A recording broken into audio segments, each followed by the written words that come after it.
എല്ലാ കൂട്ടുകാർക്കും അച്ചസ് ഫ്ലേവറിലേക്ക് സ്വാഗതം. അപ്പോൾ ഇതൊരു മീൻകറിയുടെ ഒരു റെസിപ്പിയാണ്. അപ്പോൾ ആദ്യമായിട്ട് മീൻകറി ഉണ്ടാക്കുന്നവർക്കും മീൻകറി ഇതുവരെ ഉണ്ടാക്കിയിട്ട് ശരിയാകാത്തവർക്കും ഒക്കെ പറ്റിയിട്ടുള്ള ഒരു അടിപൊളി റെസിപ്പിയാണ്. അപ്പോൾ വളരെ പെട്ടെന്ന് തന്നെ ഉണ്ടാക്കാം. അപ്പോൾ ഉണ്ടാക്കുന്ന എല്ലാവർക്കും നല്ല പെർഫെക്റ്റ് ടേസ്റ്റിൽ തന്നെ കിട്ടുന്ന ഒരു മീൻകറി കൂടെയാണ്. അപ്പോൾ ഇതിൻ്റെ പ്രിപ്പറേഷൻ നമുക്കിനി ഒന്ന് കണ്ടു നോക്കാം. നമ്മൾ ടേസ്റ്റി ആയിട്ടുള്ള മീൻകറി വയ്ക്കാനായിട്ട് ഞാനൊരു പാൻ അടുപ്പത്ത് വെച്ചിട്ടുണ്ട്. ഇതിലേക്ക് നമുക്ക് 1 ടേബിൾ സ്പൂൺ വെളിച്ചെണ്ണ ചേർത്ത് കൊടുക്കാം.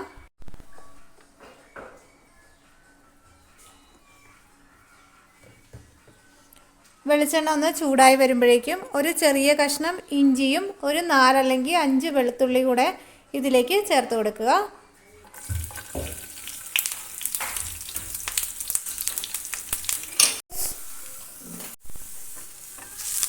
ഇഞ്ചിയും വെളുത്തുള്ളിയും ഒന്ന് ചെറുതായിട്ടൊന്ന് റോസ്റ്റ് ചെയ്ത് കൊടുക്കുക. ഇതിൻ്റെ പച്ചമണം മാറുന്നത് വരെ ഒന്ന് റോസ്റ്റ് ചെയ്യാം. ഇനി ഇതിലേക്ക് നമുക്കൊരു 15ഓളം ചെറിയ ഉള്ളി ഇതേപോലെ ചെറുതായിട്ട് ഒന്ന് കട്ട് ചെയ്തിട്ട് ഇതിലേക്ക് ചേർത്ത് കൊടുക്കാം. 10 അല്ലെങ്കിൽ ഒരു 15 ചെറിയ ഉള്ളി ചേർത്ത് കൊടുക്കാം. വലിയതൊക്കെ ആണെങ്കിൽ ഒരു 10 എണ്ണമൊക്കെ മതിയാവും. ഇതിൻ്റെ ഒരു കളറെല്ലാം ഒന്ന് മാറി വരുന്നത് വരെ ഒന്ന് റോസ്റ്റ് ചെയ്ത് കൊടുക്കുക. ഇനി ഇതിലേക്ക് ഒരു 2 ഇതൾ കറിവേപ്പില കൂടെ ചേർത്ത് കൊടുക്കുക. 2 ഇതൾ മാത്രം ചേർത്ത് കൊടുത്താൽ മതി, കൂടുതലായി പോകണ്ട. അതുകൂടെ ഒന്ന് റോസ്റ്റ് ചെയ്യുക. ഇനി ഇതിലേക്ക് ചേർത്ത് കൊടുക്കേണ്ടത് തക്കാളിയാണ്. അപ്പോൾ ഞാൻ ഇതേപോലെ ചെറിയ തക്കാളി ആയതുകൊണ്ട് 2 എണ്ണം എടുത്തിട്ടുണ്ട്. വലിയ തക്കാളിയൊക്കെ ആണെങ്കിൽ ഒരു തക്കാളി എടുത്താൽ മതി. ഇതൊന്ന് ചെറുതായി മുറിച്ചിട്ട് ഇതിലേക്ക് ചേർത്ത് കൊടുക്കാം. ഉള്ളി ഏകദേശം വഴന്ന് വന്നിട്ടുണ്ട്. ഇനി നമുക്ക് ഇതിലേക്ക് അരിഞ്ഞു വെച്ച തക്കാളി കൂടെ ചേർത്തിട്ട് ഒന്ന് റോസ്റ്റ് ചെയ്തെടുക്കാം. തക്കാളിയെല്ലാം നന്നായി ഒന്ന് സോഫ്റ്റായി വരുന്നത് വരെ റോസ്റ്റ് ചെയ്ത് കൊടുക്കുക. അപ്പോൾ തക്കാളിയെല്ലാം നന്നായി വെന്ത് ഒടിഞ്ഞ് കിട്ടിയിട്ടുണ്ട്. അപ്പോൾ ഇനി ഇതിലേക്ക് നമുക്ക് മസാലകൾ ചേർത്ത് കൊടുക്കാം. ആദ്യം തന്നെ ഒരു 1/2 ടീസ്പൂൺ മഞ്ഞൾപ്പൊടിയാണ് ചേർത്ത് കൊടുക്കുന്നത്. ഇനി 1 ടീസ്പൂൺ മല്ലിപ്പൊടി ചേർത്ത് കൊടുക്കാം. പിന്നെ 1 ടീസ്പൂൺ സാദാ മുളക് പൊടിയും 1 ടീസ്പൂൺ കാശ്മീരി മുളക് പൊടിയും കൂടെ ഇതിലേക്ക് ചേർത്ത് കൊടുക്കാം. ഇനി എല്ലാം കൂടെ ഒന്ന് നന്നായി റോസ്റ്റ് ചെയ്ത് കൊടുക്കുക. പൊടികളുടെ എല്ലാം പച്ചമണം നന്നായി മാറുന്നത് വരെ ഇതൊന്ന് റോസ്റ്റ് ചെയ്ത് കൊടുക്കാം. ഇപ്പോൾ പൊടികളുടെ പച്ചമണം എല്ലാം മാറി ഇത് നല്ല റോസ്റ്റ് ആയിട്ടുണ്ട്. ഇനി നമുക്ക് ഇതിൻ്റെ തീ ഓഫ് ചെയ്യാവുന്നതാണ്. ഇനി ഇത് തണുത്തതിന് ശേഷം നമുക്കൊന്ന് മിക്സിയുടെ ജാറിലിട്ട് നന്നായി ഒന്ന് പേസ്റ്റായിട്ട് അരച്ചെടുക്കണം.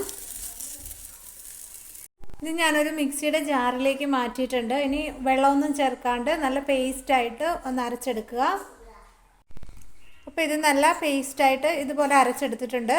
അപ്പോൾ ഇനി നമുക്ക് മീൻകറി ഉണ്ടാക്കുന്നത് എങ്ങനെയാണെന്ന് നോക്കാം. മീൻകറി ഉണ്ടാക്കാനായിട്ട് ഞാനിവിടെ ഒരു മൺചട്ടി അടുപ്പിൽ വെച്ചിട്ടുണ്ട്. മൺചട്ടി ചൂടായി വരുമ്പോഴേക്കും നമുക്ക് ഇതിലേക്ക് ഒരു 2 ടേബിൾ സ്പൂൺ വെളിച്ചെണ്ണ ചേർത്ത് കൊടുക്കാം.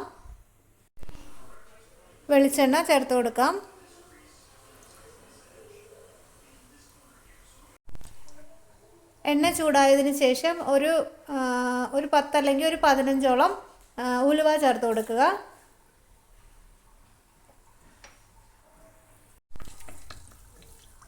ഉലുവ ഒന്ന് മൂപ്പിച്ചെടുക്കുക. ഉലുവ ഒന്ന് മൂത്തതിന് ശേഷം ഇതിലേക്ക് ഒരു 3-4 ചെറിയ ഉള്ളി ഇതേപോലെ അരിഞ്ഞെടുത്തിട്ട് ഒന്ന് ചേർത്ത് കൊടുക്കാം.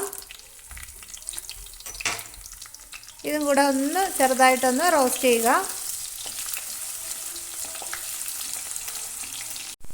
ഉള്ളിയുടെ കളറൊക്കെ ഒന്ന് മാറി വരുമ്പോഴേക്കും അതിലേക്ക് 2 പച്ചമുളക് ചേർത്ത് കൊടുക്കുക. പിന്നെ 1 തണ്ട് കറിവേപ്പില കൂടെ ചേർത്ത് കൊടുക്കുക. ഇനി ഇതിലേക്ക് നമ്മൾ നേരത്തെ അരച്ച് വെച്ചിരുന്ന അരപ്പൊന്ന് ചേർത്ത് കൊടുക്കാം.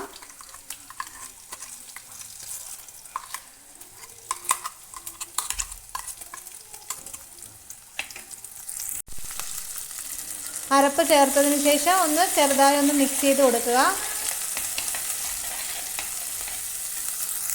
ഇനി മിക്സിയുടെ ജാറിലേക്ക് ഒരു 1/2 കപ്പ് വെള്ളം കൂടെ ചേർത്ത് കൊടുത്തിട്ട് ഇതിലേക്കൊന്ന് ചേർത്ത് കൊടുക്കുക. എല്ലാം കൂടെ ഒന്ന് നന്നായി ഒന്ന് മിക്സ് ചെയ്യുക.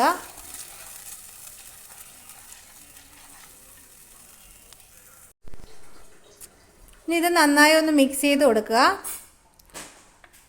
ഇനി ഇതിലേക്ക് എടുത്ത് വെച്ചിരിക്കുന്ന ഞാൻ 2 അല്ലി കുടംപുളി എടുത്തിട്ടുണ്ട്. അത് വെള്ളത്തിലിട്ട് വെച്ചിട്ടുണ്ടായിരുന്നു. അതിൻ്റെ വെള്ളത്തോടു കൂടെ തന്നെ ചേർത്ത് കൊടുക്കുന്നുണ്ട്. എല്ലാം കൂടെ നന്നായി ഒന്ന് മിക്സ് ചെയ്യുക. ഇനി ഇതിലേക്ക് ആവശ്യമായ ഉപ്പ് കൂടെ ചേർത്ത് കൊടുക്കുക.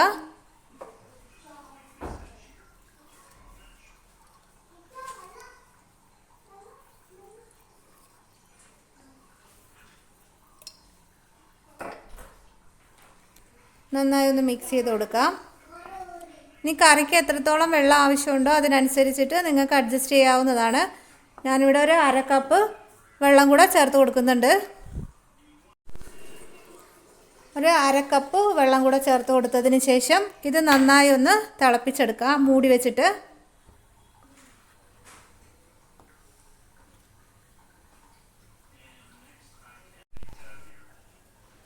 മൂടി വെച്ച് നന്നായി ഒന്ന് തിളപ്പിച്ചെടുക്കാം.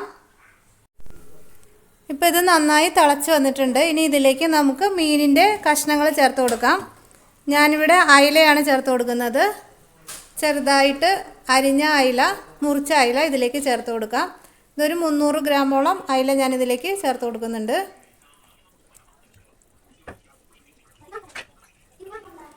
ഇനി ഒന്ന് മിക്സ് ചെയ്തിട്ട് ഇതൊന്ന് മൂടി വെച്ചിട്ട് നമുക്ക് വേവിച്ചെടുക്കാം.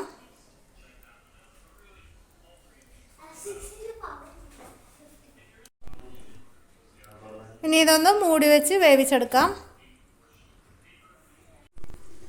ഇനി നമുക്കിതൊന്ന് തുറന്ന് നോക്കാം. ഇപ്പോൾ എണ്ണ എല്ലാം തെളിഞ്ഞ് നല്ല ഇതായിട്ടുണ്ട് ഇപ്പോൾ കറിയെല്ലാം.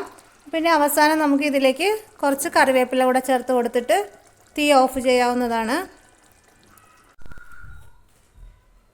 അങ്ങനെ നമ്മുടെ ടേസ്റ്റി ആയിട്ടുള്ള മീൻ കറി നല്ല സെറ്റായി ഇരിക്കുന്നുണ്ട്. ഇനി നമുക്കൊരു സെർവിങ് ഡിഷിലേക്ക് മാറ്റാവുന്നതാണ്.